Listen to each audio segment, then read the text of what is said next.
আশুলিয়ায় লাশ পোড়ানোর মামলায় অভিযোগ গঠনের শুনানি চলছে। রামপুরায় হত্যা ও কার্নিশে ঝুলন্ত ব্যক্তিকে গুলির অভিযোগপত্র দাখিল।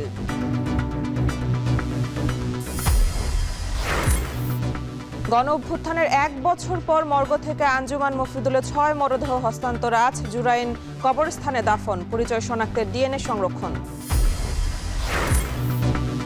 ফেব্রুয়ারিতে নির্বাচন আয়োজনে সরকারের চিঠি পেয়েছে ইসি। আচরণবিধি আরপিও নীতিমালা নিয়ে নবম সভা চলছে। বাংলাদেশ সহ 70টিরও বেশি দেশের ট্রাম্পের পাল্টা শুল্ক কার্যকর। মার্কিন অর্থনীতি চাঙ্গা হওয়ার আশা ট্রাম্পের।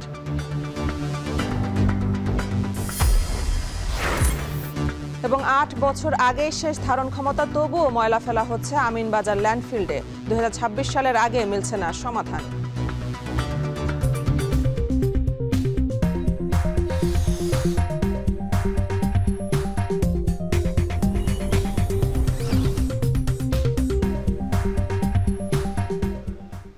স্বাগত। এখন ঢাকায় পুরো আয়োজন জুড়ে সঙ্গে আছে আমি মেহেরিন অ্যানি।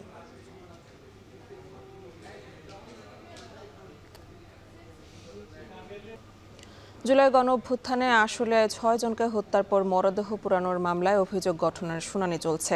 এছাড়া রামপুরায় 2টি হত্যা ও কার্নিশে ঝুলে থাকা ব্যক্তিকে গুলি করার মামলায় সাবেক ডিএমপি কমিশনার হাবিবুর রহমান সহ 5 পুলিশের বিরুদ্ধে অভিযোগপত্র দাখিল করেছে প্রসিকিউশন। এ নিয়ে আরও জানাতে আন্তর্জাতিক অপরাধ ট্রাইব্যুনাল থেকে যুক্ত হচ্ছেন সহকর্মী জাহিদ হাসান। জাহিদ, আশুলিয়ায় 6 মরদেহ পোড়ানোর মামলার বিচার কি আজ শুরু হতে পারে কিনা জানাবেন?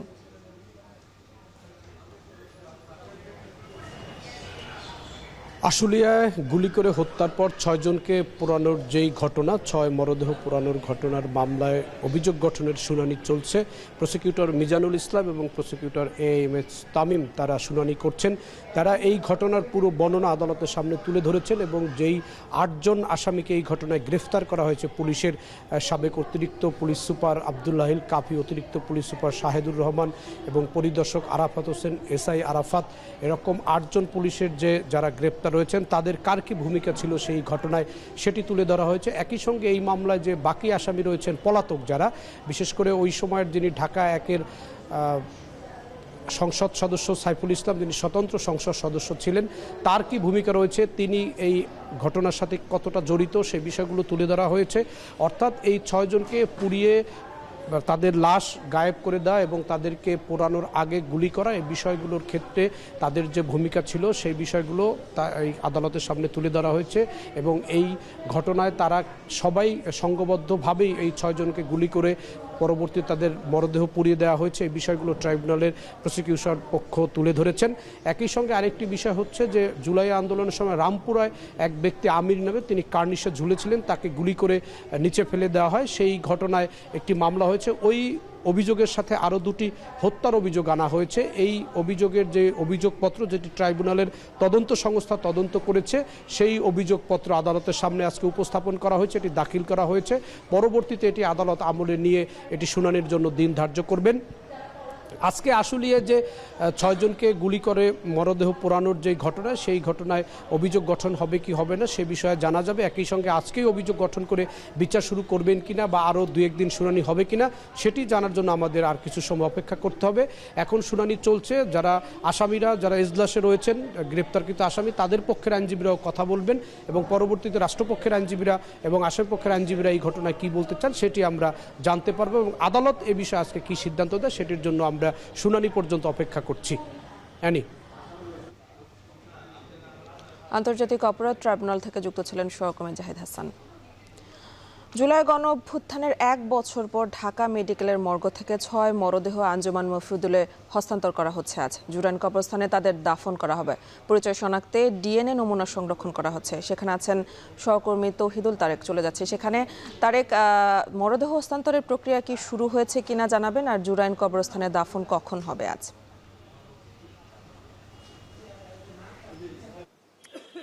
তিনি যেমনটি বলছিলেন যে টানা 1 বছর কিন্তু তাদের এই যে 6টি বেওয়ারিশ লাশ রয়েছে, এই লাশের খোঁজে কিন্তু কেউ আসেনি। তো এমন পরিস্থিতিতে কিন্তু এই আঞ্জুমান মফিদুল ইসলাম যে আপনারা দেখতে পাচ্ছেন তাদের যে লাশবাহী গাড়িটি নিয়ে রয়েছে, এখানে একটি গাড়ি রয়েছে, আরেকটি গাড়ি আসছে। এই দুটি গাড়িতে করে কিন্তু এই 6টি লাশ নিয়ে যাওয়া হবে এবং প্রক্রিয়াটি শুরু হয়েছে সকাল 11টা থেকেই।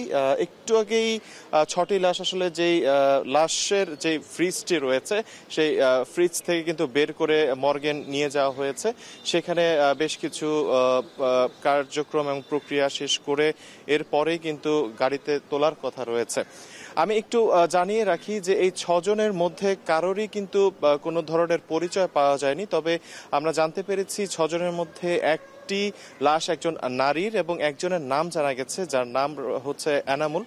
এবং একই সাথে আমরা জানতে পেরেছি এখানে 25 বছরের দুজনের লাশ রয়েছে, একজনের বয়স 32 এবং একজনের বয়স 30 এবং আরেকজনের বয়স 22। এমন বয়সগুলো আমরা জানতে পেরেছি, তবে এখন পর্যন্ত কর্তৃপক্ষের পক্ষ থেকে কিন্তু কোনো কিছু জানানো হয়নি। আমরা ইতিমধ্যে দেখতে পেরেছি যে রমনা থানার যে ডিসি মাসুদুল আলম তিনি কিন্তু এখানে এসছেন। আমরা ধারণা করছি একটু পর হয়তো পুলিশের পক্ষ থেকে একটি ব্রিফ করা হবে এবং এরপরই জুরাইন কবরস্থানে নিয়ে যাওয়া হবে, যেখানে তাদের দাফন করা হবে।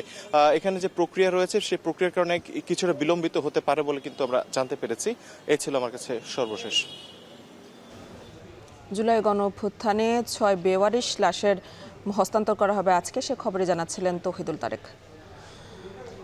আসন্ন জাতীয় নির্বাচন ঘিরে রাজনৈতিক দল ও প্রার্থীর আচরণ বিধিমালা, আরপিও সংশোধন, প্রবাসীদের ভোটদান প্রক্রিয়ার অগ্রগতি সহ কয়েকটি বিষয়ে সিদ্ধান্ত নিতে সিইসির সভাপতিত্বে বৈঠকে বসেছেন ইসির কর্মকর্তারা।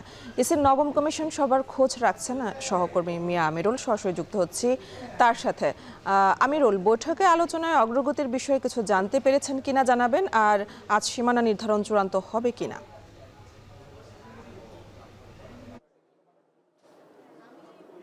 আজকের যে বৈঠকটি সেটি 11টার কিছু পর শুরু হয়ে এখন পর্যন্ত চলছে। আপনি যেমনটি বলছিলেন যে রাজনৈতিক দলগুলোর যে আচরণ বিধিমালা সেটি কিন্তু চূড়ান্ত হতে পারে। আমরা দেখেছিলাম যে জুনের শেষ নাগাদ কিন্তু নির্বাচন কমিশনের পক্ষ থেকে জানানো হয়েছিল যে খসড়াটি তৈরি করা হয়েছিল। মূলত সেখানে আমরা দেখেছিলাম যে নির্বাচনে প্রার্থীর আচরণ প্রচারণার ক্ষেত্রে যে পোস্টার নিষিদ্ধ করার বিষয়টি আমরা দেখেছিলাম, প্রস্তাবনা ছিল। সেই সাথে যে আগামী নির্বাচন ঘিরে এআই প্রযুক্তির যে একটি ব্যবহারের কথা বলা হচ্ছে সেটি কিন্তু কমিশনের পক্ষ থেকে আমরা বিভিন্ন সময় দেখেছিলাম। কমিশনের যে প্রধান রয়েছেন সিইসি তিনিও কিন্তু সেই বিষয়ে শঙ্কার কথা জানিয়েছিলেন। গতকালও কিন্তু তার যে ব্রিফিংটি ছিল সেটি কিন্তু জানিয়েছিলেন। এর পাশাপাশি যে প্রবাসী ভোটের যে বিষয় সেটি হচ্ছে মূলত সেটি নিয়ে বলা চলে কার্যক্রম চলমান রয়েছে।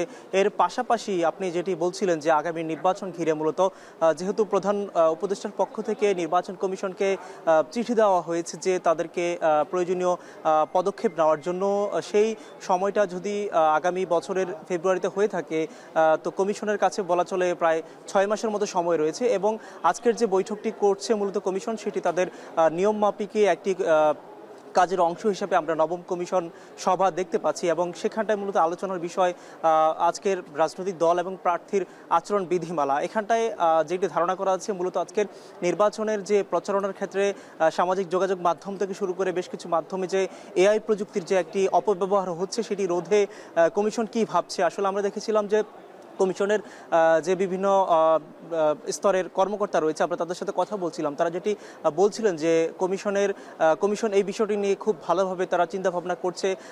তারা কিন্তু সেই বিষয়টি বলেছেন। এরই পাশাপাশি যে প্রবাসী ভোট নিয়ে বলা চলে এখন পর্যন্ত প্রায় বাংলাদেশের যে নাগরিক যারা দেশের বাহিরে অবস্থান করছে বলা চলে প্রায় 40টির দেশে প্রায় 1.5 কোটির মতো প্রবাসী ভোটার রয়েছে। এর মধ্যে আমরা দেখেছিলাম যে জাতীয় পরিচয় নিবন্ধন অনুবিভাগের যে মহাপরিচালক ASM হুমায়ুন কবির তিনি যেটি নিশ্চিত করেছিলেন আমাদেরকে কিছুদিন আগেই যে মূলত বলা চলে 12 থেকে 14টি দেশে এই প্রবাসী ভোটের কার্যক্রমটি চলমান রয়েছে। এর পাশাপাশি যে সীমানা নির্ধারণের কথা বলছিলেন, মূলত সীমানা নির্ধারণের যে খসড়াটি করা হয়েছিল প্রায় 40টি জায়গায় সীমানায় ছোটখাটো পরিবর্তন। এরই পাশাপাশি কিন্তু সেটি আগামী 2-3 দিন নাগাদ তথা 10 তারিখের পরে মূলত চূড়ান্ত করা হতে পারে। তো আজকের বৈঠক থেকে যতটুকু বলা চলে যে মূলত রাজনৈতিক দলের প্রার্থীর আচরণের যে বিধিমালা রয়েছে সেটি চূড়ান্ত হতে পারে বলে আমরা ধারণা করছি। ইসির নবম কমিশন সভা চলছে, সে খবরে জানাচ্ছিলেন সহকর্মী মিয়া আমিরুল। আজ থেকে কার্যকর হচ্ছে বাংলাদেশ সহ ৭০টি দেশের উপর ট্রাম্পের অতিরিক্ত শুল্ক। ট্রাম্প জানান এর মধ্য দিয়ে আজ থেকে মার্কিন অর্থনীতিতে যোগ হচ্ছে কোটি কোটি ডলার। বাণিজ্য চুক্তি ও আলোচনার মাধ্যমে বিভিন্ন দেশের উপর শুল্ক হার নির্ধারণ করে যুক্তরাষ্ট্র। নতুন শুল্ক আরোপে অনেকটা অস্থিরতায় পড়েছে দক্ষিণ পূর্ব এশিয়ার রপ্তানি নির্ভর দেশগুলো। এদিকে প্রতিবেশী দেশ কানাডা ও ব্রাজিল উচ্চ শুল্কের মুখে পড়লেও অনেকটা সহনীয় পর্যায়ে আছে ইউরোপীয় ইউনিয়নের শুল্ক হার। বিস্তারিত জানাচ্ছেন তানভীর জনি।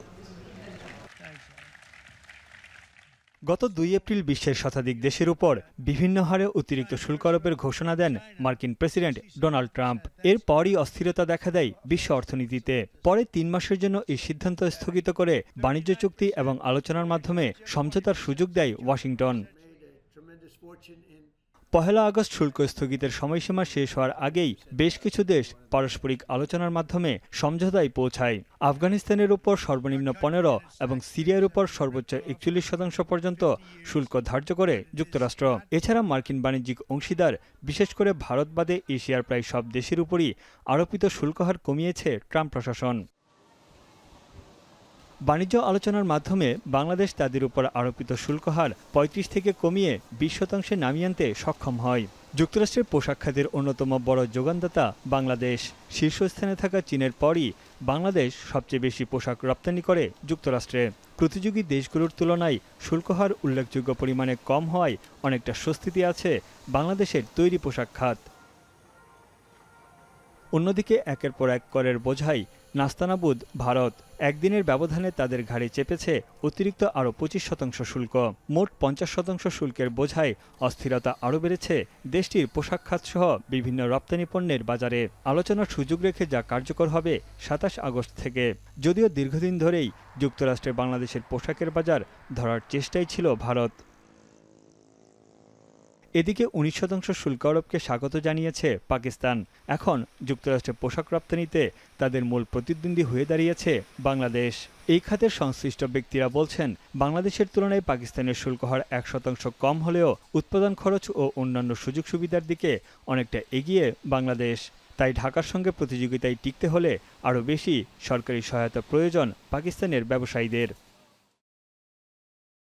যুক্তরাষ্ট্রের বৃহত্তম বাণিজ্যিক অংশীদার চীনের সঙ্গে শুল্ক ইস্যু আপাতত স্থগিত আছে। আলোচনার মাধ্যমে সমঝোতায় পৌঁছাতে দুই দেশই সময় চেয়েছে। তবে প্রতিবেশী দেশগুলোকে এক বিন্দু ছাড় দেননি ট্রাম্প। ব্রাজিলের কিছু পণ্যের উপর অতিরিক্ত ৫০% শুল্ক বুধবার থেকেই কার্যকর হয়েছে। কানাডার উপর কার্যকর হচ্ছে ৩৫% শুল্ক। তানভীর জনি, এখন বিশ্ব।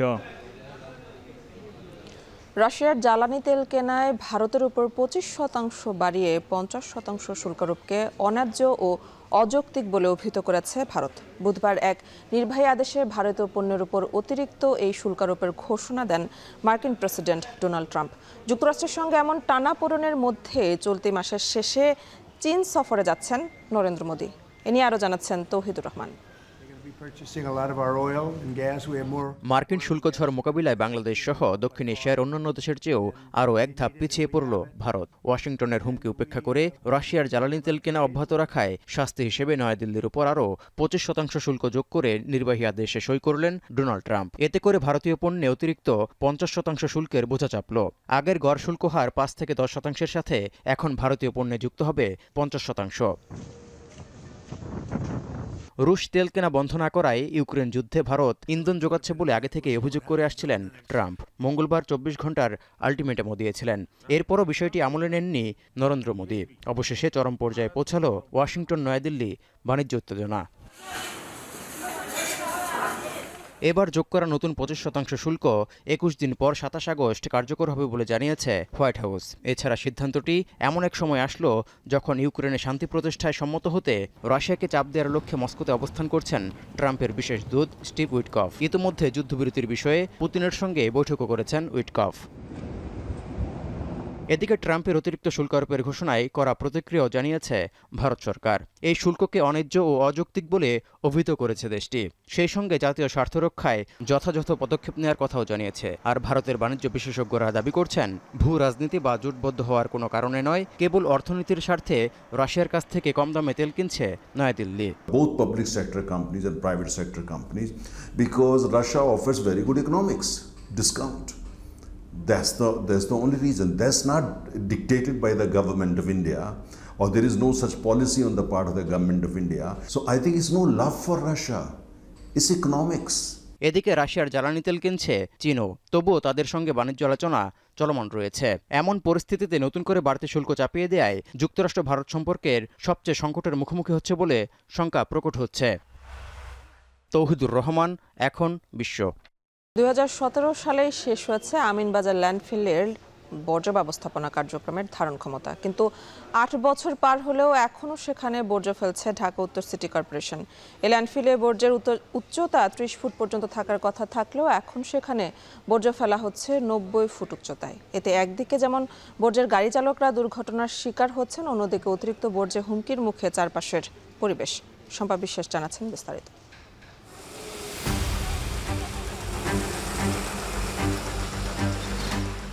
বর্জ্য নিয়ে একের পর এক গাড়ি ঢুকছে আমিনবাজার ল্যান্ডফিলে। বাসাবাড়ি থেকে সংগ্রহ করা বর্জ্য সেকেন্ডারি ট্রান্সফার স্টেশন বা এসটিএস হয়ে সবশেষে এসে জমা হয় আমিনবাজারের এই ভাগাড়ে। প্রতিদিন আমিনবাজার ল্যান্ডফিলে বর্জ্যের গাড়ি আসে 700 থেকে 800টি। এর মধ্যে ডিএনসিসির নিজস্ব গাড়ি 500টির বেশি, আর বাকিগুলো প্রাইভেট গাড়ি। এক একটি প্রাইভেট বর্জ্যের গাড়ি গড়ে 10 টন করে বর্জ্য পরিবহন করে। অন্যদিকে সিটি কর্পোরেশনের নিজস্ব গাড়িতে এই বর্জ্যের পরিমাণ থাকে 3 থেকে 4 গুণ। শঙ্কার বিষয় হলো, আগে এই বিপুল পরিমাণ বর্জ্য নিয়ে গাড়িগুলো 30 ফুট উচ্চতায় উঠলেও এখন উঠতে হয় 90 ফুট উপরে। ফলে প্রায় প্রতিদিনই ঘটছে নানা দুর্ঘটনা। অনেক সময় গাড়িগুলি সাইড করে যায়, ওরা গেলেও এটা আবার আমাদের আরো অন্য গাড়ি আছে, সেগুলো দিয়ে আমাদেরকে হেল্প করে উঠায় দেয়। অ্যাক্সিডেন্টলি একটা দুর্ঘটনা ঘটে, এমন দেখা যায় রাস্তার কারণে হয়। আবার ওই যে নিচে চাকার নিচে হয়তো একটা পলিথিন পড়লো বা ময়লা কিছু পড়লো, এই কারণে হয়তো পিছলে যায়। উঠতে তো কষ্ট হয়, এটা করা দরকার, কিংবা আরেকটা প্ল্যাটফর্ম করা দরকার। এটা তো ঝুঁকিপূর্ণ হয়ে গেছে, এটা তো এখন চলে না। এখন আমাদের জন্য সবচেয়ে রিস্ক, যখন গাড়িটা আপনি যখন লোড গাড়ি উঠার সময় যখন কন্ট্রোল না হয় তখন নিচের দিকে পড়ে যায়। এরকম ভাবে অনেক, গত সপ্তাহে আমার 2 বার পড়ছে। দুর্ঘটনার বিষয়ে অবগত ঢাকা উত্তর সিটির প্রধান বর্জ্য ব্যবস্থাপক জানালেন, নতুন করে 80 একর জমি অধিগ্রহণ করা হয়েছে, যার মধ্যে 30 একর বর্জ্য থেকে বিদ্যুৎ প্রকল্পের আর বাকি 50 একর ল্যান্ডফিলের জন্য। তবে নতুন করে অধিগ্রহণ করা জমিতে বর্জ্য ফেলা যাবে 2026 সালের শেষের দিকে। 17-এর পরে আজকে প্রায় 8 বছর এটা অতিরিক্ত সময় ধরে চলছে। এইখানে ওয়েস্ট আমরা ধারণা করেছিলাম হয়তো 30-35 ফিট পর্যন্ত এইটার ওয়েস্টের হাইট হবে। এই মুহূর্তে আজ থেকে দিন 20 আগে আমরা এটার একটা টপোগ্রাফিক সার্ভে করেছি, ওখানে আমরা ওটার এক্স্যাক্ট হাইট পেয়েছি 90 ফিট। সেকেন্ড ল্যান্ডফিলটা শেষ হতে হতে আমরা ধরে নিয়েছি এটা 26-এর এন্ড অফ 26 পর্যন্ত লেগে যাবে। তার মানে আমাদের বর্তমান যে ল্যান্ডফিল, এটাকেই যে কোনোভাবেই হোক ম্যানেজ করে আমাদেরকে 26-এর এন্ড অফ 26 পর্যন্ত আমাদেরকে যেতে হবে। ধারণ ক্ষমতার চেয়ে 3 গুণ উচ্চতায় বর্জ্য ফেলায় আমিনবাজার ল্যান্ডফিলের আশপাশের প্রাণ প্রকৃতিতেও প্রভাব পড়ছে। এক গবেষণায় দেখা গেছে, পরিবেশের উপর ব্যাপক প্রভাব ফেলছে ল্যান্ডফিল থেকে নির্গত গ্যাস, যার মধ্যে মিথেন অন্যতম। তাই সিটি কর্পোরেশনকে আমিনবাজার নিয়ে এখনই কঠোর সিদ্ধান্ত নেওয়ার পরামর্শ পরিবেশবিদদের। আমিনবাজার ল্যান্ডফিল সাইটে বর্তমান যে অবস্থা রয়েছে, সেখানে সংশ্লিষ্ট সিটি কর্পোরেশন অর্থাৎ উত্তর সিটি কর্পোরেশনের সুস্পষ্ট বর্জ্য ব্যবস্থাপনায় একটি অরাজকতা এবং ব্যর্থতার একটি চিত্র আমরা দেখতে পাই। বর্জ্য পানির কারণে যে নদী দূষিত হচ্ছে এবং আশেপাশের যে জীববৈচিত্র্য এবং মানুষ ক্ষতিগ্রস্ত হচ্ছে, বায়ু দূষণ হচ্ছে, এটি দেখভাল করার যে দায়িত্বটি পরিবেশ অধিদপ্তরের ছিল, সুস্পষ্টভাবে তারাও ব্যর্থ হয়েছে। টোটাল এটি একটি ব্যর্থতার চিত্র। এটি অনতিবিলম্বে এটিকে একটি ভালো ম্যানেজমেন্টে আনা উচিত। এদিকে নগর পরিকল্পনাবিদরা বলছেন, প্রতি বছরই রাজধানীতে বর্জ্যের পরিমাণ বাড়ছে। তাই পরিকল্পিত নগরী গড়তে হলে এখনই বৈজ্ঞানিক উপায়ে বর্জ্য ব্যবস্থাপনার কোনো বিকল্প নেই। একই সঙ্গে বর্জ্য ব্যবস্থাপনার কাজে সিটি কর্পোরেশনের পাশাপাশি নগরবাসীকেও এগিয়ে আসার আহ্বান নগর পরিকল্পনাবিদদের।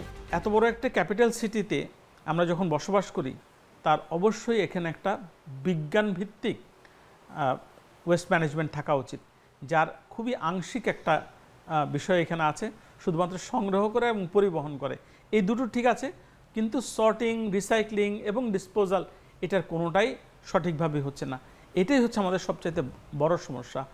ঢাকা উত্তর সিটি কর্পোরেশনের 54টি ওয়ার্ডের বর্জ্য ব্যবস্থাপনায় 2009 সালে আমিনবাজারে 54.88 একর জমিতে বর্জ্য অপসারণ কার্যক্রম শুরু হয়।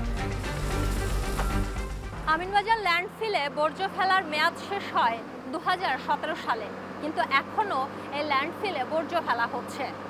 আমি এই মুহূর্তে দাঁড়িয়ে আছি আমিনবাজার ল্যান্ডফিলের 3 নম্বর প্ল্যাটফর্মে। ধারণ ক্ষমতার 3 গুণ উচ্চতায় যখন এই বর্জ্যের গাড়িগুলো ওঠে তখন এই প্ল্যাটফর্মে ভয়াবহ কম্পনের সৃষ্টি হয়। চালকেরাও শঙ্কায় থাকেন কখন না জানি দুর্ঘটনা ঘটে, কারণ এই প্ল্যাটফর্মের নিচে রয়েছে বর্জ্যের বিশাল স্তূপ। শম্পা বিশ্বাস, এখন সাভার, ঢাকা। চট্টগ্রাম নগরীতে এবছর বর্ষায় ক্ষতিগ্রস্ত হয়েছে প্রায় 100 কিলোমিটার সড়ক। এর মধ্যে কিছু সড়কের অবস্থা একেবারে বেহাল। খানাখন্দ আর গর্তে ভরা এসব সড়কে ভোগান্তি পোহাতে হচ্ছে নগরবাসীকে। প্রতিদিনই ঘটছে দুর্ঘটনা, নষ্ট হচ্ছে যানবাহন। মেরামতের পর বছর না ঘুরতে এসব সড়ক ফিরে যায় আগের রূপে। এ নিয়ে ক্ষুব্ধ নগরবাসী। ক্ষতিগ্রস্ত সড়ক 6টি জোনে ভাগ করে সংস্কারের কথা জানিয়েছে সিটি কর্পোরেশন। এ নিয়ে বিস্তারিত জানাচ্ছেন শোয়েব রহমান। চট্টগ্রাম নগরীতে মুরাদপুর থেকে অক্সিজেন পর্যন্ত প্রায় 6 কিলোমিটার দৈর্ঘ্যের এই সড়কটি হাটহাজারী সড়ক নামেও পরিচিত। প্রতিদিন এই পথ ব্যবহার করেই চট্টগ্রাম শহরে যাতায়াত করেন হাটহাজারী, ফটিকছড়ি, রাউজান, রাঙ্গুনিয়ার বাসিন্দারা। মাসখানেক ধরে ভারী ও মাঝারি বৃষ্টিতে একেবারেই বেহাল সড়কটি। পুরো সড়ক জুড়েই খানাখন্দ। প্রায় প্রতিদিনই ঘটছে ছোট বড় দুর্ঘটনা।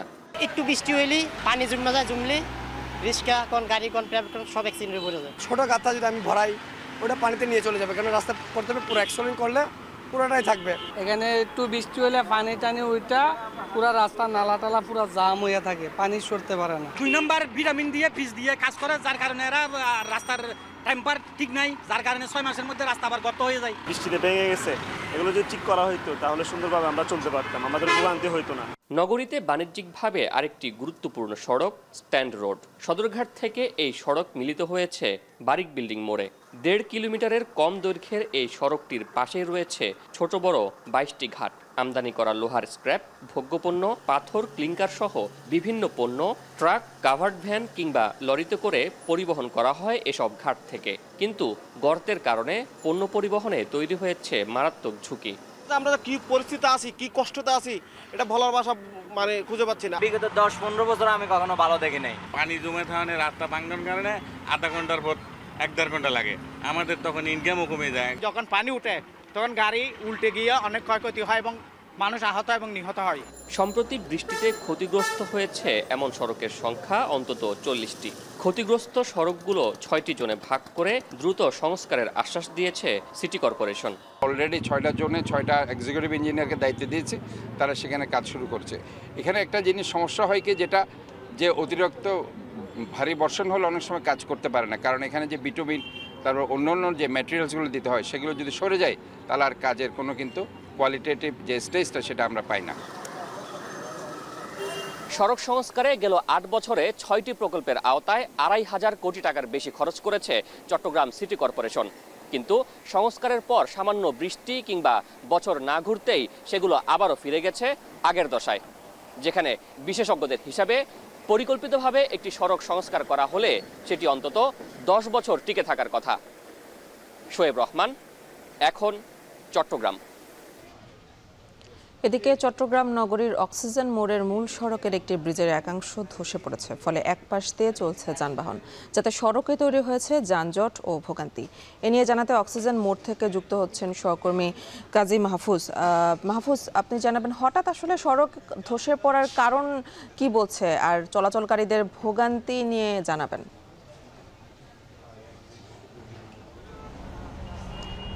দেখুন, চট্টগ্রাম নগরীর সবচেয়ে গুরুত্বপূর্ণ একটি সড়ক হচ্ছে 2 নম্বর গেট থেকে অক্সিজেন পর্যন্ত এই সড়ক।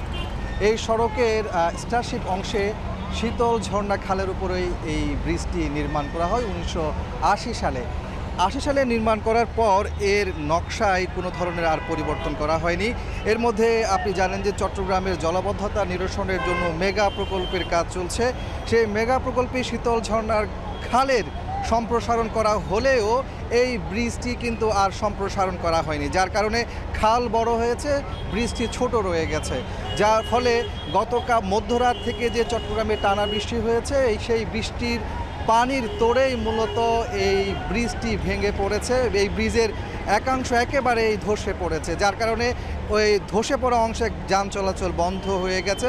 অন্য পাশ দিয়ে এই মুহূর্তে যান চলাচল করছে, যেখানে আমরা দেখছি ভোর থেকেই ভোগান্তিতে পড়েছে এই সড়ক ব্যবহারকারীরা। যেহেতু এই সড়ক দিয়েই উত্তর চট্টগ্রাম, বিশেষ করে রাউজান, হাটহাজারী, ফটিকছড়ি এবং খাগড়াছড়ি ও রাঙ্গামাটি জেলার প্রায় লাখের অধিক মানুষ এই সড়কটি ব্যবহার করে, যার কারণে তাদেরকে এখন ভোগান্তির মধ্যে পড়তে হচ্ছে। আমরা দেখেছি একটু আগেই সিটি কর্পোরেশনের মেয়র এই ধসে পড়া অংশ পরিদর্শন করেছেন, তিনি এখনও এই অংশে আছেন। তিনি জানিয়েছেন মূলত এই যে খালের সম্প্রসারণ করা হয়েছে, এরপরে ব্রিজের সম্প্রসারণ না করার কারণেই ব্রিজটি আগে থেকেই ঝুঁকিপূর্ণ ছিল এবং সিটি কর্পোরেশনের সংস্কার কাজের মধ্যে কিন্তু এই ব্রিজটির তালিকায় রয়েছে, তিনি এমনটি জানিয়েছেন। এখন যেহেতু ভেঙে পড়েছে, যার কারণে দ্রুত সংস্কার করতে হবে, সেক্ষেত্রে তিনি প্রধান প্রকৌশলী সহ নগর পরিকল্পনাবিদদেরকেও এখানে নিয়ে এসেছেন, তাদের পরামর্শ নিচ্ছেন যত দ্রুত সম্ভব এই ব্রিজটি যেন নতুন করে করা হয়। তবে এই ব্রিজটি নতুন করে করতে গেলে তিনি জানিয়েছেন 1 বছর সময় লাগতে পারে, যদিও তাদের বাজেট রয়েছে, তিনি এমনটি আমাদেরকে জানিয়েছেন। এখানে যারা এই সড়কটি ব্যবহার করছেন তারা কিন্তু আমাদেরকে জানিয়েছেন অনেক আগে থেকেই এই ব্রিজটি ঝুঁকিপূর্ণ, যদিও সিটি কর্পোরেশন এবং সংশ্লিষ্ট যে দপ্তরগুলো রয়েছে তারা এদিকে তেমন বেশি নজর দেয়নি। এখন আসলে ধসে পড়ার পরই মূলত তারা এই মুহূর্তে এখানে আসছেন এবং নড়ে চড়ে বসেছেন, এই সংস্কার কাজের দিকে তারা মনোনিবেশ করছেন, এমনটি এখানকার মানুষরা বলছেন। তো সব কিছু মিলিয়ে আমার কাছে এ ছিল চট্টগ্রামের অক্সিজেন অংশে শীতল ঝর্ণার উপর নির্মিত ব্রিজে ধসে পড়ার সবশেষ তথ্য। ভারী বৃষ্টি আর উজানের ঢলে কাপ্তাই হ্রদের পানি উচ্চতা বেড়েই চলেছে। এর মধ্যে রাঙামাটি সদর, লংগদু, বাঘাইছড়ি, বরকুল, জুরাছড়ি ও কাপ্তাই উপজেলায় নিম্নাঞ্চল প্লাবিত হয়েছে। এদিকে বন্যা পরিস্থিতি নিয়ন্ত্রণে কাপ্তাই পানি বিদ্যুৎ কেন্দ্রের 16টি জলকপাট 3 ফুট খুলে দেওয়া হয়েছে। প্রয়োজনে এটি বাড়ানোর কথাও জানিয়েছে বাঁধ কর্তৃপক্ষ। এ বিষয়ে আরও জানাতে রাঙামাটি থেকে যুক্ত হচ্ছেন সহকর্মী জিয়াউর রহমান জুয়েল। নিম্নাঞ্চল প্লাবিত হওয়ায় স্থানীয়দের এখন কি অবস্থা, আর প্রশাসনের পক্ষ থেকে কোনো উদ্যোগ নেওয়া হয়েছে কিনা জানাবেন। এ নিয়ে আপনি জানেন যে গত কয়েকদিনের যে বর্ষণ, একই সঙ্গে উজানের নেমে আসার ফলে মূলত কাপ্তাই হ্রদের পানির উচ্চতা বেড়ে চলছে। এরই মধ্যে আমরা জানতে পেরেছি রাঙ্গামাটির যে কাপ্তাই হ্রদ বাঁধ রয়েছে, সেই বাঁধের ধারণ ক্ষমতা মূলত 109 ফুট, 108 ফুট হলেই মূলত বিপদ সীমা হিসেবে ধরে নেওয়া হয়। কিন্তু আজকে দুপুর 12টার নাগাদ সেই যে বাঁধের উচ্চতা, পানির উচ্চতা দাঁড়িয়েছে 108.82 ফুট, অর্থাৎ বিপদসীমার অনেক বেশি পানি প্রবাহিত হচ্ছে, যে কারণে কর্তৃপক্ষ এরই মধ্যে 4 দফায় মূলত 6 ইঞ্চি থেকে 18 ইঞ্চি এবং সর্বশেষ 30 ইঞ্চি এবং যে রাত 11টা নাগাদ যেটি পানি সর্বশেষ ছেড়ে দেওয়া হচ্ছে সেখানে হচ্ছে 36 ইঞ্চি, অর্থাৎ 3 ফুট পানি ছেড়ে দিয়ে আসলে যে উজানের যে বন্যা পরিস্থিতি সেটি আসলে সামাল দেওয়ার চেষ্টা করছেন বাঁধ কর্তৃপক্ষ। একটুখানি বলে রাখি, রাঙামাটি সদর, লংগদু, বরকল, বাঘাইছড়ি এবং বিলাইছড়ি, জুরাছড়ি যে আশেপাশে নিম্নাঞ্চলগুলো রয়েছে, সে সঙ্গে আবার নতুন করে আমরা জানতে পেরেছি নানিয়াচর উপজেলা এবং কাপ্তাই যে উপজেলা রয়েছে, এর যে নিম্নাঞ্চল রয়েছে মোট জেলার 7টি উপজেলায় যে নিম্নাঞ্চলগুলো, সেখানে আসলে কয়েক হাজার মানুষ পানিবন্দী রয়েছে, এরই মধ্যে দুর্ভোগে পড়েছেন। সংখ্যাটি যদি একটুখানি বলি, 20 থেকে 25,000 মানুষ দুর্ভোগে পড়েছেন বলে আমরা নানাভাবে জানতে পেরেছি। প্রতি বছর আসলে বর্ষা মৌসুম আসলেই এই ধরনের একটি পরিস্থিতি তৈরি হয় এবং সেখানে আমরা কথা বলেছিলাম জেলা প্রশাসন যেটি জানিয়েছে যে তারা জেলা প্রশাসন থেকে ইতিমধ্যেই উপজেলা প্রশাসনের যে দুর্গত এলাকাগুলো রয়েছে সেই সংশ্লিষ্ট উপজেলা প্রশাসককে নির্বাহী কর্মকর্তাদের তারা চিঠি জানিয়েছেন সেখানে সার্বক্ষণিক নজরদারি রাখার জন্য, এবং একই সঙ্গে সেখানে ব্যাপক প্রস্তুতি নেওয়া হচ্ছে। বিশেষ করে জরুরি প্রয়োজনে স্থানীয় যে বাসিন্দারা রয়েছেন তাদেরকে যে নির্ধারিত আশ্রয় কেন্দ্র রয়েছে সেখানে তাদের ঘুরতে বলা হয়েছে। কিন্তু আমরা কথা বলেছিলাম স্থানীয় যে বাসিন্দারা রয়েছেন তারা অনেকে বলছেন যে এখন পর্যন্ত আসলে তারা আশ্রয় কেন্দ্রে সেভাবে যেতে হয়নি, তাদের অনেকেই নিজেদের বাড়িঘরে রয়েছেন। এর মধ্যে যেহেতু রাস্তাঘাট ডুবে গিয়েছে, যাতায়াতে ব্যাপকভাবে দুর্ভোগে পড়েছেন, বিশেষ করে গবাদি পশু নিয়ে বাসিন্দারা ব্যাপকভাবে দুর্ভোগে পড়েছেন। সব মিলে যেটি হয়েছে যে এই 109 ফুটের যে পানির ধারণ ক্ষমতা, সেখানে 108 ফুট হলেই কাপ্তাই বাঁধ কর্তৃপক্ষ পানি ছেড়ে দেওয়ার ব্যবস্থা করেন। কিন্তু এখন থেকে আমরা জানতে পেরেছি যে 108.82 ফুট পানি ইতিমধ্যে আমাদের এই কাপ্তাই হ্রদে রয়েছে, যে কারণে 16টি জলপ্রপাত থেকে ইতিমধ্যে 36 ইঞ্চি খুলে দিয়ে পানি কমানোর চেষ্টা করছেন বাঁধ কর্তৃপক্ষ। সেটি আরো হয়তো পানি যত উচ্চতা বাড়বে তার সঙ্গে পানিও ছেড়ে দেওয়ার সেই কাজটুকু তারা আরো অব্যাহত রাখবেন। দ্বিতীয়বারের মতো সচিবালয়ে অন্তর্বর্তী সরকারের উপদেষ্টা পরিষদের বৈঠক অনুষ্ঠিত হয়েছে। বৈঠকে সভাপতিত্ব করেছেন প্রধান উপদেষ্টা ডক্টর মোহাম্মদ ইউনূস। সেখানে আছেন সহকর্মী হাসিব বিল্লাহ। সরাসরি চলে যাচ্ছি তার কাছে। হাসিব, আজকের এই যে বৈঠক, সেই বৈঠকে কি কি বিষয়ে আলোচনা হচ্ছে জানাবেন?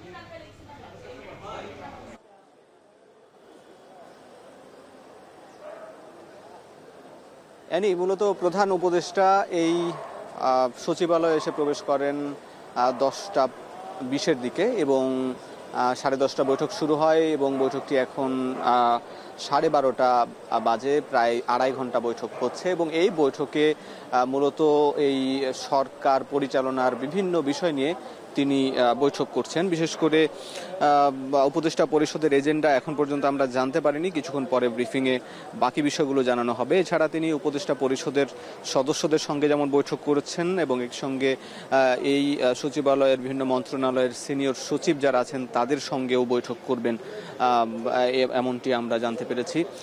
এবং সবকিছু মিলিয়ে যেহেতু নির্বাচন নিয়ে আলাপ হচ্ছে, গত 5 তারিখ প্রধান উপদেষ্টা নির্বাচনের বিষয়ে বলেছেন ফেব্রুয়ারির মধ্যেই এবং রমজানের আগে যে নির্বাচন হবে এবং ইসিতেও যে গতকালকে চিঠি পাঠানো হয়েছে সেটিরই আলোকে তিনি এই জনপ্রশাসন সচিবদের বা কর্মকর্তাদেরও তিনি একটি দিক নির্দেশনা দেবেন, এমনটি শোনা যাচ্ছে। এছাড়া এই ভবনটি দেখছেন, এটি মূলত সচিবালয়ের এখন নবনির্মিত 20 তলা ভবন। এটি এখন 1 নম্বর ভবন। এইখানে মূলত 2টি মন্ত্রণালয়, একটি হচ্ছে মন্ত্রিপরিষদ বিভাগ এবং জনপ্রশাসন মন্ত্রণালয়। 2টি মন্ত্রণালয়ের কার্যক্রম এখানে পরিচালিত হচ্ছে প্রায় 2 মাস ধরে। এটি এর আগে 1 নম্বর ভবন, এটি পুরাতন একটি ভবন ছিল, সেখান থেকে এই ভবনে শিফট করেছেন এবং এইখানে মূলত প্রধান উপদেষ্টা যে বৈঠক করছেন, এর আগে সরকার গঠনের পর 20 নভেম্বর সচিবালয়ের এই 6 নম্বর ভবনে তিনি একটি বৈঠক করেছিলেন এবং এই বৈঠকের মূলত প্রধান উপদেষ্টার কার্যালয়েই মূলত উপদেষ্টা পরিষদের বৈঠক হয়। আজকে এখানে বৈঠক হচ্ছে। আসলে এই যে পুরাতন ভবনগুলো বেশ জরাজীর্ণ হয়ে গেছেন, সেগুলোকে অনুপযুক্ত, এই জন্য এই ভবনে কাজ শুরু হয়েছে এবং এখানে তিনি বৈঠক করছেন। এই ছিল সবকিছু মিলিয়ে বৈঠকের খবরাখবর সচিবালয় থেকে। টাঙ্গাইলে পিকআপ ও মোটরসাইকেলের সংঘর্ষে 3 জন নিহত হয়েছেন। এ ঘটনায় আহত হয়েছেন আরও একজন। ভোরে জেলার ধনবাড়ী উপজেলার বিলাসপুর বটতলা এলাকায় এ দুর্ঘটনা ঘটে। নিহতরা হলেন জামালপুরের মেলান্দহ উপজেলার আল আমিন ও স্বপন মিয়া আর জামালপুরের সদরের মনিকাবাড়ি গ্রামের মোহাম্মদ জুয়েল। পুলিশ জানায় নিহতদের মধ্যে 2 জন মোটরসাইকেল আরোহী ও 1 জন পিকআপ চালক।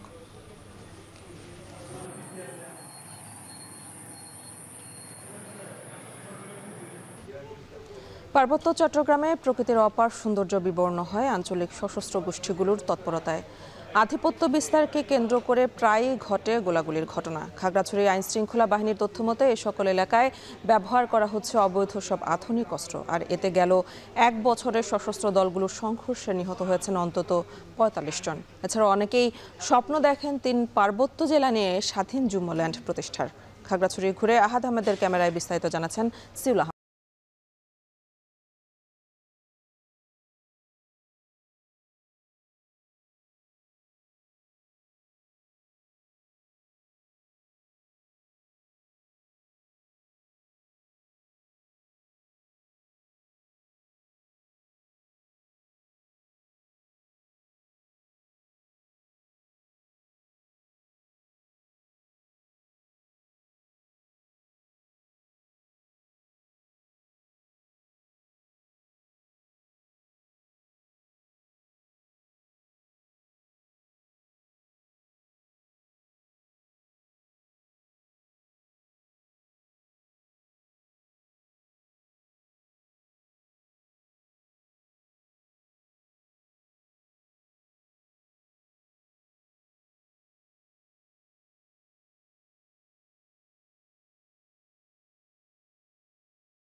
এটা তো কখনো হয় না, এটা সরকার কখনো দিবে না। তারা যদি ভুল বুঝতে পারে, বুঝবে, কোনো দিনও হবে না এটা। বর্তমানে যে রাষ্ট্রে আমরা যে দেশে বসবাস করি, আমার ব্যক্তিগত আসলে আমি চাইলে সেটা পাবো, সেটা কোনো দিন হতে পারে না। আমাদের গ্রামের সব জিনিসগুলো আমরা নিয়ন্ত্রণ করব, আপনাদের তা আপনাদের মতো। এক প্রকার বলতে পারেন এই যে ইন্ডিয়া যেভাবে ইয়াগুলো প্রদেশগুলো চলতেছে এইরকম আর কি। চাঁদাবাজি, অপহরণ আর জুম্মল্যান্ড প্রতিষ্ঠা সহ নানা ইস্যুতে ফোনে কথা হয় United Peoples Democratic Front UPDF এর মুখপাত্র অঙ্গমার্মার সঙ্গে। পার্বত্য অঞ্চলে একটি স্বাধীন সার্বভৌমত্ব রাষ্ট্রের যৌক্তিকতা কতটুকু জানতে চাওয়া হয় তার কাছে। আপনি যেই কোনো একটা নাম দিতে পারেন, আঞ্চলিক স্বায়ত্ত শাসন অথবা এই সাহিত্য, কিন্তু স্বায়ত্ত শাসিত প্রতিষ্ঠান হইতে হবে। এটা পার্বত্য চট্টগ্রাম মুদ্রার অধীনে থেকে পার্বত্য চট্টগ্রামকে পরিচালনা করতে হবে। আমাদের কোনো প্রতিরক্ষা নীতি থাকবে না। আমরা পার্বত্য চট্টগ্রাম বাংলাদেশের আপামর জনগণের যখন কোনো কারণে হামলা হবে, বহিঃশত্রু আক্রমণ করবে, তখন বাংলাদেশের সাথে কাঁধে কাঁধ মিলিয়ে পার্বত্য জনগণ প্রতিরক্ষা গড়ে তুলবে। আঞ্চলিক সশস্ত্র গোষ্ঠীগুলোর তৎপরতা বন্ধে সজাগ রয়েছে সেনাবাহিনী, বিজিবি ও পুলিশ। নিয়মিত অভিযান পরিচালনা করছে তারা।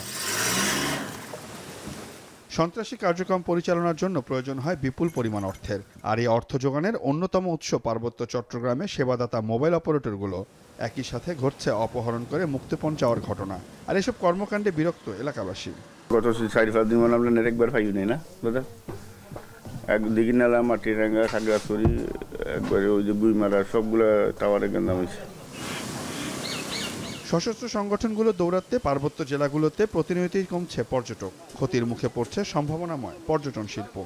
আপনার যে কথা বলছেন এটা একদম অস্বীকার করার কোনো জো নাই। এখানে ব্যাপক হারে কিছুটা হচ্ছে চাঁদাবাজি হয়, এবং এই ক্ষেত্রে সেনাবাহিনী যে উদ্যোগ নিচ্ছে সেটাকে আমি মনে করি আরেকটু যদি সাথে যদি আদার্স প্রশাসনগুলো উদ্যোগ নেয়, তাহলে আমরা মনে হয় এটাকে ভালো একটা রেজাল্ট নিয়ে আসবো। 3 পার্বত্য জেলায় 1977 সাল থেকে ধারাবাহিকভাবে 5টি অপারেশন পরিচালনা করছে আইন শৃঙ্খলা রক্ষাকারী বাহিনী। প্রথমটি ছিল অপারেশন ডিগ আউট, দ্বিতীয়টি অপারেশন ট্রাইডেন্ট, তৃতীয় আর চতুর্থ অপারেশনের নাম পাঞ্চিং টাইগার ও অপারেশন দাবানল। আর সবশেষ অপারেশন উত্তরণ শুরু হয় 2001 সালের 1 আগস্ট থেকে, যা এখনও চলছে। আইন শৃঙ্খলা বাহিনীর তথ্য বলছে এই খাগড়াছড়িতে গত 6 মাসে প্রায় 40টির বেশি মোবাইল টাওয়ার বিচ্ছিন্ন করে দেওয়া হয়েছে, এবং বর্তমানেও 12 থেকে 14টি মোবাইল টাওয়ার কোনোভাবেই কাজ করছে না, যার ফলে এখানকার যারা সাধারণ জনগণ রয়েছে তাদের যেমন শহরের সাথে যোগাযোগ স্থাপন করতে সমস্যা হচ্ছে, একই সাথে এই খাগড়াছড়িতে অনেক বড় একটি অনলাইন মার্কেট রয়েছে, যেই মার্কেটও অর্থনৈতিকভাবে ক্ষতির সম্মুখীন হচ্ছে। সিউল আহমেদ, এখন, সবুজবাগ, খাগড়াছড়ি। পার্বত্য জেলা বান্দরবানের দুর্গম থানচি উপজেলার বলিপাড়া ইউনিয়নের চিত্র বদলে দিয়েছে একটি মাত্র সেতু। সাঙ্গু নদীর উপর নির্মিত সেতুর কারণে ভাগ্য পাল্টেছে 12টি গ্রামের 7,000 মানুষের। যোগাযোগ, স্বাস্থ্য, শিক্ষা থেকে শুরু করে উন্নত হয়েছে স্থানীয়দের জীবনমান। রিজবির হাতের তথ্য ও ছবিতে প্রতিবেদন। বান্দরবানের থানচি উপজেলার দুর্গম বলিপাড়া ইউনিয়ন। এখানকার হানরামপাড়া, সতীশচন্দ্রপাড়া, রামদুপাড়া, আদিগাপাড়া সহ বিভিন্ন পাড়ায় বসবাস করেন কয়েক হাজার পরিবার। দুর্গম এলাকা হয় যোগাযোগ, শিক্ষা, স্বাস্থ্যসহ সব ক্ষেত্রেই পিছিয়ে স্থানীয় বাসিন্দারা। স্বাধীনতার পর থেকে সড়ক যোগাযোগ না থাকায় নদীপথে কিংবা পায়ে হেঁটে যাতায়াত করতে হতো স্কুল কলেজ শিক্ষার্থীদের। নিজেদের উৎপাদিত কৃষিপণ্য বাজারজাত করতে কিংবা অসুস্থ রোগী নিয়ে হাসপাতালে যেতে পড়তে হতো চরম ভোগান্তিতে। বর্ষাকালে অনেক বৃষ্টি কারণে বন্যা হয়, আমরা চলাচল করতে পারি না, বাজার করতে পারি না। এখন ব্রিজ ঠিক হয়েছে, আমরা আনন্দ খুশি হয়েছি। আগে যখন ব্রিজ ছিল না তখন যারা গ্রাম থেকে আসা যাওয়া করে তাদের অনেক কষ্ট হইতো, বিশেষ করে যখন বন্যা হইতো। সার্বিক বিবেচনায় উপজেলা ও জেলা শহরের সাথে সড়ক যোগাযোগ স্থাপনে উদ্যোগ নেওয়া হয়। শুরু হয় বলিপাড়া এলাকায় সাঙ্গু নদীর উপর ব্রিজ নির্মাণ কাজ। সম্প্রতি নির্মাণ কাজ শেষ হওয়ায় চিত্র বদলেছে বলিপাড়া ইউনিয়নের। সহজ হয়েছে স্থানীয়দের যাতায়াত ও পণ্য পরিবহন। আমাদের অনেক সুবিধা হচ্ছে, মানে কি নৌকা পার হয়ে যাইতে হয় না। ওপারের মানুষের যাতায়াতের খুব কষ্টের সাথে ব্যাপার ছিল, যেমন নদীর পানি বেড়ে গেলে নৌকা দিয়ে যাতায়াত করতে হইতো, ব্যাপারটা খুব রিস্ক হয়ে যাইতো এবং সময়ের ব্যাপার। পার্বত্য চট্টগ্রাম উন্নয়ন বোর্ডের কর্মকর্তা বলছেন, সেতু নির্মাণের ফলে আঞ্চলিক নিরাপত্তা জোরদার সহ স্থানীয়দের অর্থনৈতিক পরিবর্তন ঘটবে। পার্বত্য চট্টগ্রাম উন্নয়ন বোর্ড বান্দরবান কর্তৃক বাস্তবায়িত বলিপাড়া ব্রিজ 182 মিটার এবং এটার সাথে 70 মিটার র্যাম্প সংযুক্ত রয়েছে। প্রকল্পটি ইতিমধ্যে সমাপ্ত হয়েছে। প্রকল্পটি সমাপ্ত হওয়ার ফলে 12টি গ্রামের প্রায় 7,000 মানুষ এই সড়ক দিয়ে যোগাযোগ করে থানচি উপজেলায় আসতে পারবেন, এবং এই যোগাযোগের ফলে এখানে বলিপাড়া এবং থানসি একটা অর্থনৈতিক উন্নয়ন ঘটবে। পার্বত্য চট্টগ্রাম উন্নয়ন বোর্ডের অর্থায়নে 2019 সালে 21 কোটি টাকা ব্যয়ে শুরু হয় 180 মিটার দীর্ঘ সেতুর নির্মাণ কাজ। এখন বান্দরবান। এবার খেলার খবর। অ্যান্ডারসন টেন্ডুলকার সিরিজে নজরকাড়া পারফর্ম করে আইসিসির মাসসেরা খেলোয়াড়ের তালিকায় এলেন ভারতীয় অধিনায়ক শুভমান গিল। এই লড়াইয়ে তার সঙ্গে আরও 2 অধিনায়ক ইয়ান মুল্ডার এবং বেন স্টোকস। জুলাই মাসের সেরা ক্রিকেটারের মুকুট পরবেন কে, তা নিয়ে বিস্তারিত জানাচ্ছেন ফারহান ইহসান। চলুক লড়াই, ভেঙে যাক রেকর্ড, জিত হোক কঠোর অধ্যবসায় ও হার না মানা গল্পে। শুভমান গিল, বেন স্টোকস ও ইয়ান মুল্ডার যেন একই পথের পথিকৃৎ।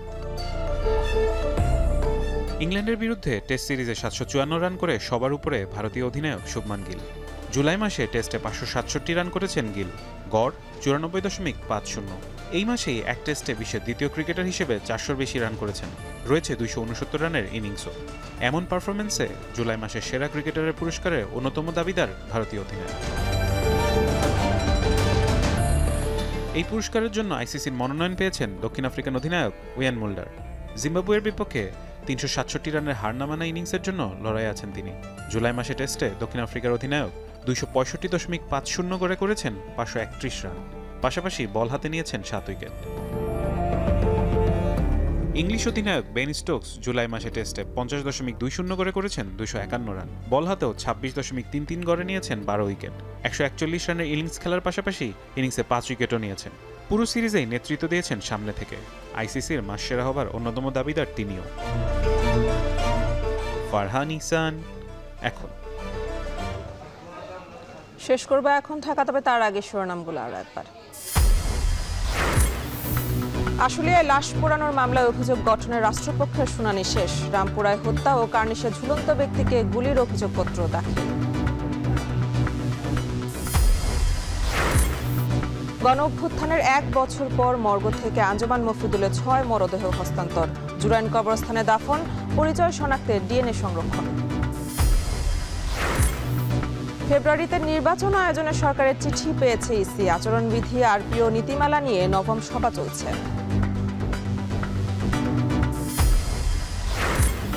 বাংলাদেশ সহ 70টিরও বেশি দেশে ট্রাম্পের পাল্টা শুল্ক কার্যকর।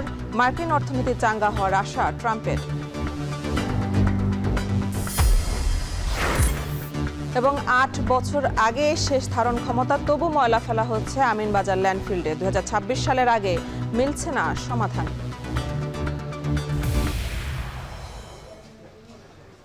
শেষ করছে এখন ঢাকা। এখন টেলিভিশন ওয়েবসাইটে দেখতে ভিজিট করুন www.ekhon.tv। এছাড়া ফেসবুকে দেখতে ভিজিট করুন facebook.com/tv.ekhon এবং ইউটিউবে দেখতে ভিজিট করুন youtube.com/c/ekhon tv।